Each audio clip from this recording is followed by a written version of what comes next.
Take your drum racks from this to this. And if you stick around to the end of the video, I'll let you know how you can download the finished drum rack for free. Okay, let's go. Here we are in Ableton Live. We have this blank MIDI track. And first of all, we're going to start with an instrument rack. So I'll just drag that onto the MIDI track there. So the reason I like to start with an instrument rack as opposed to just dragging a drum rack straight on like so is because it gives me more room for expansion as I want to add more sort of performance layers to the drum rack. It'll all become apparent as we start working through this tutorial. First of all, I'll explain a little bit about these buttons here within the instrument rack. So we've got the top one is the show and hide the macro controls.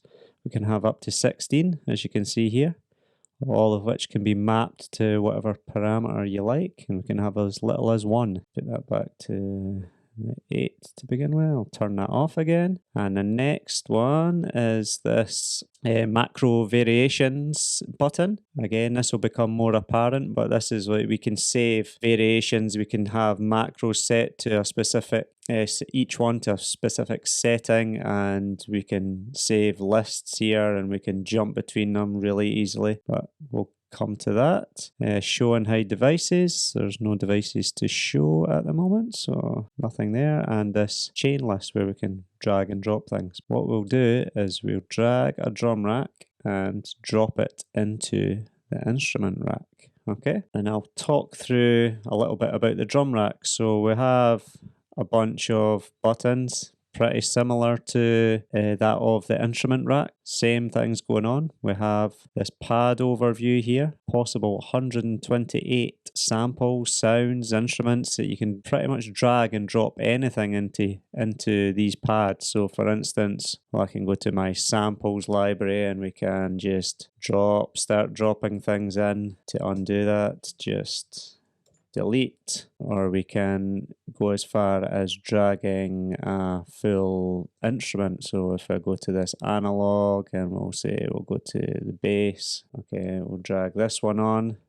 There it is, that's in there. And I can play that. That's not what we're wanting to do here. So next, so for the purposes of this drum rack, I want to base it around these drum synth sounds that come with Live 10, Standard and Suite, I believe. These are like max devices. All we do, drag and drop. So I've dropped the kick there onto C1, I'll drop the snare onto C sharp 1, and I'll drop a couple of hi-hats. So there's one hi-hat, so that can be my close, there can be my open. I'll drop 3 toms on there for the low, mid and high. Drop this clap on here, drop the cymbal on here, drop a couple of these samplers in. So you'll notice here we have this button, it's called hot swap. So if I want to swap that out for another sound or sample, you can just click this and you'll see we now go into hot swap mode. So if I go swap out for this clap, I don't want to do that, I'm just showing you how.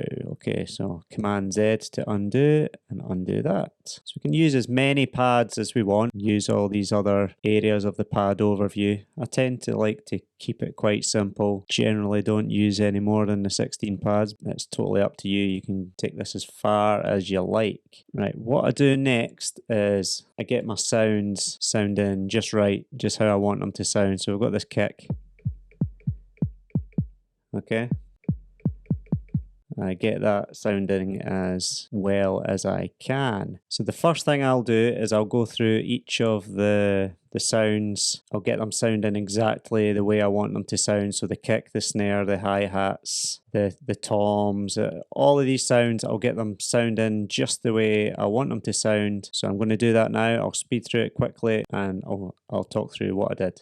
Okay, right, I'll show you what I've done on each of these drum sounds now. So if I jump back into live here, I started with a kick, and what I've done is taken a little bit of time and I've EQ'd, and I've added a utility plugin just for volume control. Makes it easy if I want to automate it later. Basically went through each drum sound and EQ'd everything, set the gains. So I started from the kick, and if I solo out the kick, this is like gain staging right from the beginning. It saves you a lot of time later on down the line if you get in the habit of doing this. So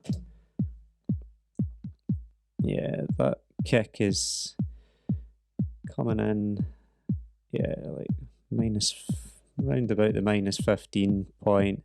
If I've got everything, so this is just a loop I've built up here. I was trying to keep the full loop as close as like the minus sort of 10 to 12 range. If I can keep it in there, it'll make things a lot easier for me later on down the line. I started off with the kick. I pitched it to, it's easy to pitch. You use this pitch knob here, the snare. We can change all this as we go. I pitched each tom, so we've got our, and I renamed. All you need to do, right click and rename, or Command and R to rename your pad, and you can name it whatever you like. So I pitched each tom, low, mid, high. And I've got our clap here and cymbal, and these sampler drum synth devices can basically drag any sample you like into this area here. I have a blank one, and I'll show you what I mean. So if I drag that onto, it says like, look here, drop a sample. We can drag and drop anything we like into there. It's really handy, so it still gives us these controls, a start and length point. We've got a kind of bell knock here. All of these sounds are in the core library pack. Every version of Live will have these, I think, well, standard and suite anyway. Another little thing I wanted to show you was, I've got this 808 snare.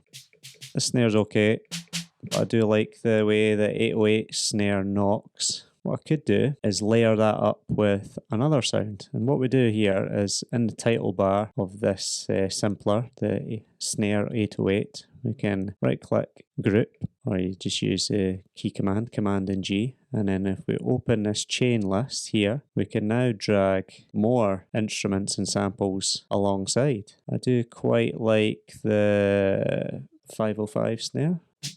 Yeah, if I drag that one next to it. So that's them layered up together, and I can sort of choose the volume of each or whatever. For now, what I'll do is go to audio effects and drop an EQ on there. It really depends where you drop these things, so if I dropped it in here, that would just be on the 505, and you can see it's not on the 808. I want to EQ these both together, so if I drop that in there, it is on the 808 and the 505. But then if you see, if I go to the clap, there's no EQ from there, so that's it. And also, again, another utility plugin just for volume. And if I add that into, stick one there, and it'll be very loud at the moment, and that's where we have to. So all I did is I sort of bring the volume in till I think, yeah, that sounds okay.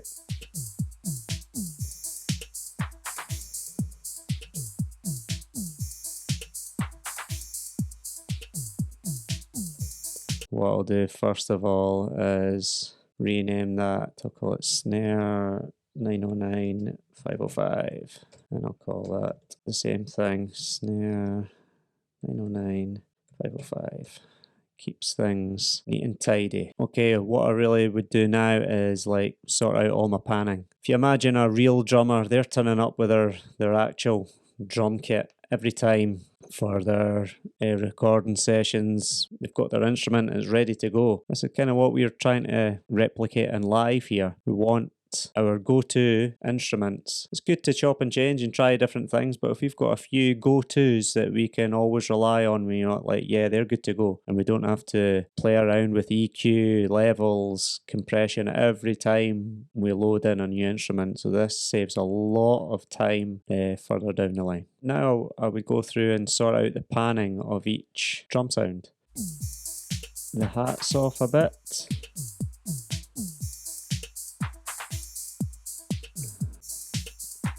Keep the kick and snare going through the middle, panned off the hats here. I'll pan the clap off to the right a bit. This cymbal, again, I'll probably put that over there. That vocal I'll put over there.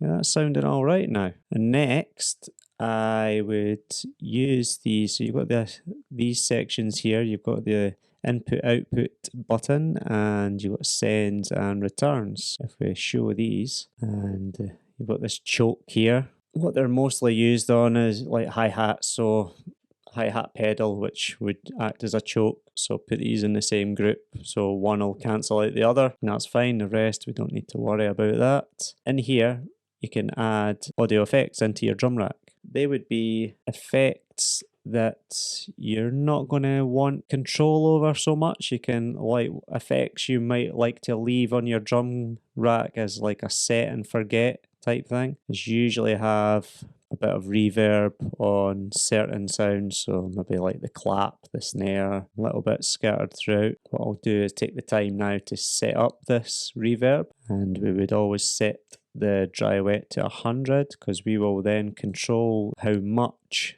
reverb is going to each drum sound from here. The send A at the moment is minus infinity dB. There's nothing happening at all. So let's play. We'll turn it right up on this snare. Right, we can hear it now. And also on, and a bit on the clap as well.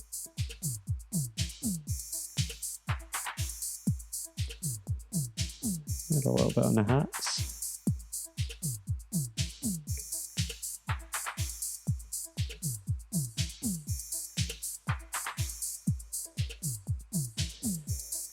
And that can be like, I can just set and forget that. That decay is fine. That's fine. If I want to change how it sounds, I can always come back to this and play around with it again later. That's how sends and return work. For instance, let's add in this auto pan effect, and we can there it shows in B, so we can set up our auto pan and keep going. You can add more effects. I believe you can add up to 6, I want to say. If that's wrong, someone can correct me. Reverb will do for me. Sounds all right. We're not going for perfection here. This is just really setting things up from the very beginning when we're building our drum rack. Can just forget about this input-output tab for now. Forget about the sends and returns, and forget about that chain list as well. That's that area done. Here we are in the instrument rack again. This is now where we can start adding some performance-related effects, but also some effects to like knit the drum rack together a little. Right, so I might like to add this drum bus effect onto the whole kit. Now, this is where we can get control of the overall volume. I'm going to say that'll be -8. Yeah, see, now I've got it sitting really where I want it to be sitting around. Bearing in mind, I know on my tracks I'll be adding more and more and more instruments and audio. Can always come back to this later, but it's a great starting point. Okay, the drum bus, that's just going to sit there. I don't need to worry about doing anything else with that one. Another sort of set and forget one, and I do like to use, is the saturator. Again, it's coming in a little bit loud. Okay.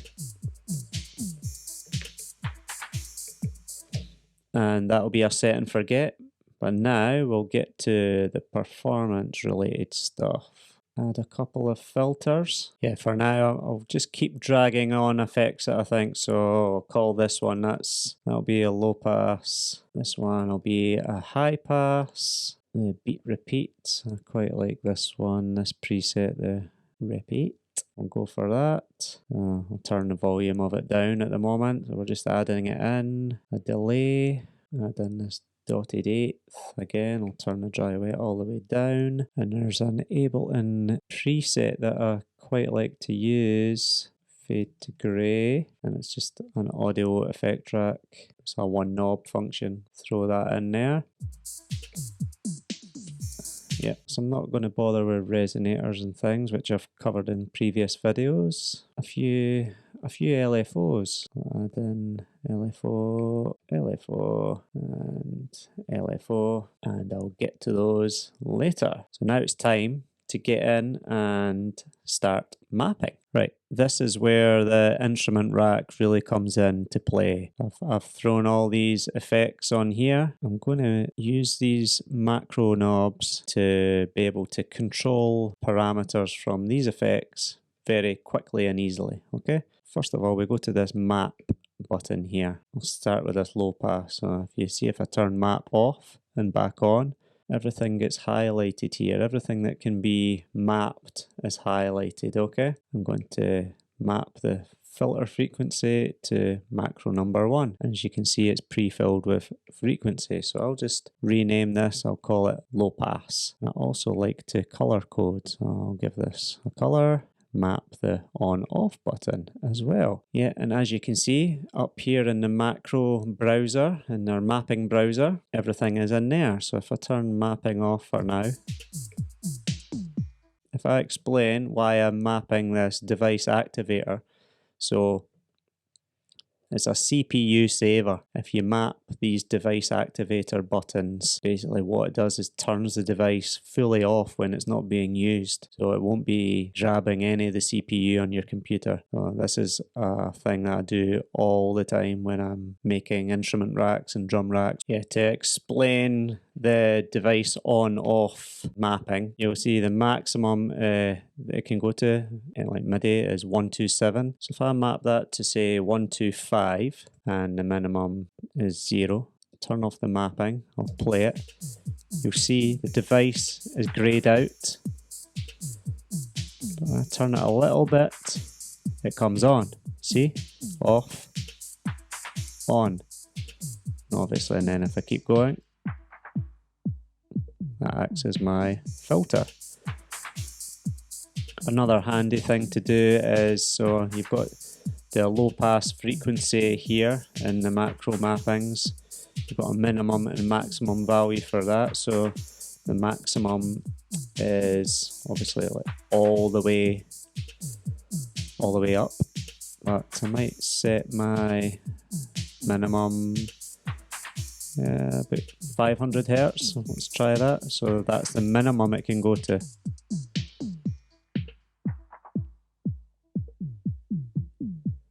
You see? I can't go any further than that. It's like a good fail safe.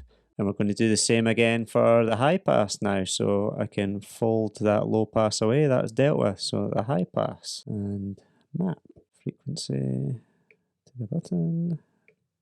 The device activator to the same button. You can see you can map more than one thing to each macro. You can map loads of things to one macro control. So you're not limited at all here. And it's a similar thing for the high pass frequencies. But the minimum, I'll go to 127, high pass, and that'll be 2. Let's try that, see what happens.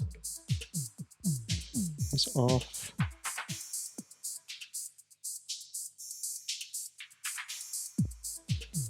Yeah, and we'll play around with the minimum and maximum controls here on the frequency for the high pass filter now.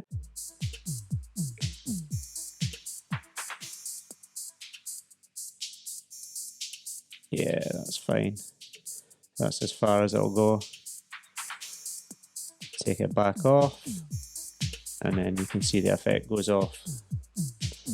There we go, and Make sure the low pass is still doing what we want it to do. Yep. Perfect. Okay, what is next? So we can forget about that, forget about the high pass. Right, we've got this beat repeat now. Just map this volume basically, and I'll call it beat repeat. And I'll give it a color. Same again. You can actually right click on these. Yeah, map to beat repeat. So it's, there you go. Device on. Again, we'll go for 2. And beat repeat, we'll leave it as is for now, and then we'll try it, see what it sounds like. It is all trial and error, just playing around. You can see off, on. Might want to do is play around with the beat repeat filter, so I don't want it affecting any of the low end, don't want it affecting the kick and things like that. I'll say no triplets.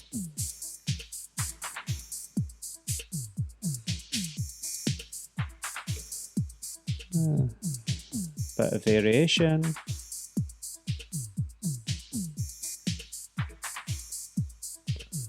Play around with the chants a little bit. Turn that off for now. Next, what we got? These dotted 8 notes. Again, I would not want this happening on the kick, so I'll filter off all the lower frequencies. We'll map, and I'll map to macro number 4. And same again, I'll map this to macro number 4, and I'll call this dotted 8th. Give it a color. This will do. Go for the device on, and let's see what that sounds like.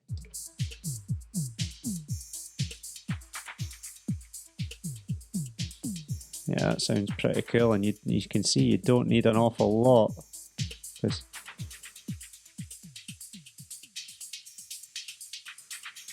you can see this is one of those ones where the minimum maximum value would be quite handy. I feel like around there is a kind of sweet spot, so dotted 8, dry wet.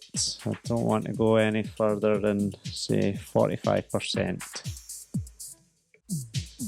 If you watch the dry wet knob on the dotted 8th, it won't go any further than that 45%, so yeah, that's cool. And again, the device activator is mapped, and we've got this fade to grey knob now, and we will map that, map. Okay, and we'll give that a colour. We'll just give that the white, and just leave that as called fade. That does me fine. The minimum, give that the same. Let's try that out.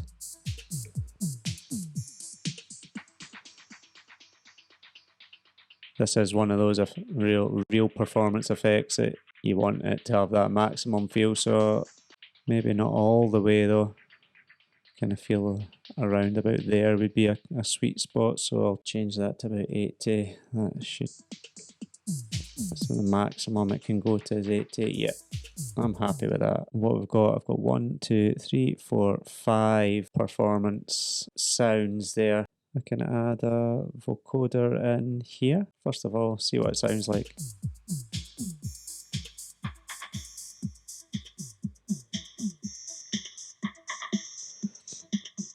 Sounds pretty cool actually. So it's just another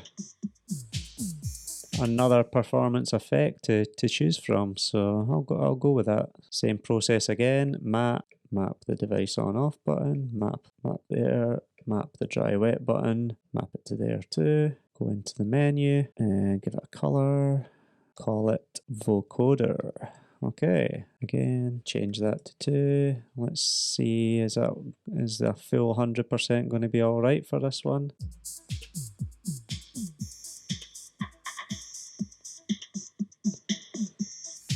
Yeah, that's fine. I'll leave that as is. There you go. I'm happy with that. There's loads of things I can do. I can get really hands-on now with this drum kit. But there's a few more things we've got here that I do like to use. Kind of set and forget. These LFO tools are superb and live. Yeah, I like to really use it on hi-hats, okay? So this is our closed hat, okay? I'll map, and I'm going to map it to the decay of the hat. And you can now see this decay going absolutely wild here, which is really going to be overkill for what I'm looking for. So I do like to use this random LFO. I usually go to time mode and I'll choose my sort of timing. I'll go for a quarter note. And very often I like to smooth it out so the transitions are that little bit smoother. You can see things happening here. The movements are now smoother on that decay. Turn down the depth so there's maybe not quite so much happening. What you've got here is minimum and maximum values. I don't want this to be too much, it's just to be very subtle. So what I'll do is solo out this closed hi-hat. It's meant to give it a little bit more of a human feel, okay? So the minimum was just a bit too little.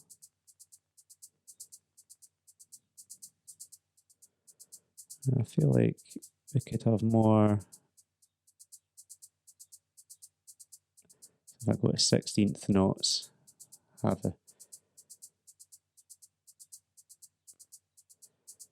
do feel like it could be a bit more.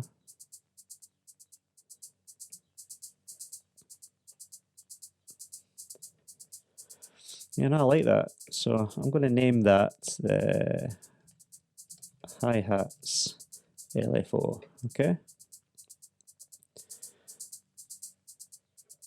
I'm going to do the same thing to the open hat.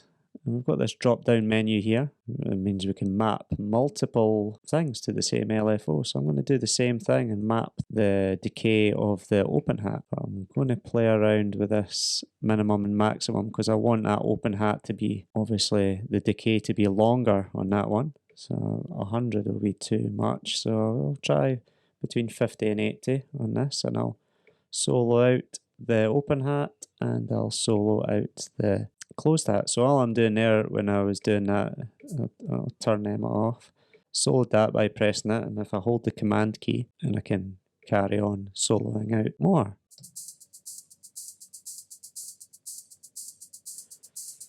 This is really just to have like a set and forget sort of feel, give it more human feel to the hi-hats. Like a real drummer is never going to hit any drum the same every time. So I feel like that could be open a little bit more.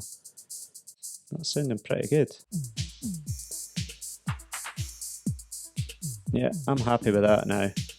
And now I could do the same now for this, for a snare. Let's call it the snare LFO. Similar thing, random, doing every 16th. I'll just try it to start with. So I've got the snare here, and I'll map that to the decay of the snare. Narrow that sort of bandwidth down.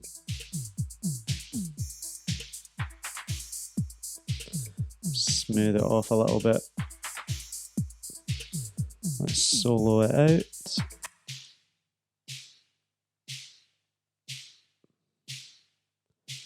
So the 16th note felt a little bit fast there. I'll slow it down again even more. That's not bad. There we go. Yeah, now I mentioned I would go through these macro variations. What I'll do is I'll hit new just here, and this will be variation 1. I'll just call this clean. That's the original, it's original state. And if I maybe do a bit of filtering, add some beat repeat, and then that will come up as a new variation now. And I can go back to the clean and instantly go to the variation. And I'll just call it low pass. And we'll make another variation here.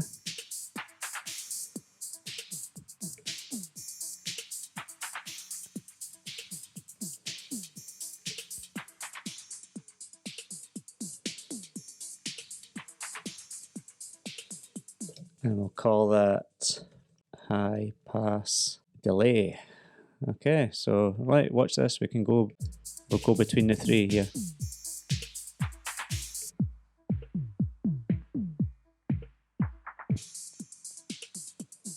That's it, and it's really that easy. What we want to do now is, so this is all contained within here, drop everything down. All we have, and all we kind of need are these controls. If you go here, the chain mixer fold button inside, you can see instrument rack inside there, drum rack inside there. Oh, all our drum sounds, which we can see that's what's on that channel. That's the kick with the EQing and the utility for the volume plugin. And again, we can just keep going one at a time through each of these. And you can see here we have, this is where we added our 808 and 505 snare. So that's an instrument rack inside of there. And then last of all is our reverb effect for our send and returns. So if we collapse that, and what you want to do now is rename that. So I'll call this Drum Synth Performance Kit 2023. And we've got this little save icon here. Save that, and that's going to save it within my user library. And what I'll do is I'll save that to my favorites within the collections here. So when I go up to favorites, oh, there it is, Drum Synth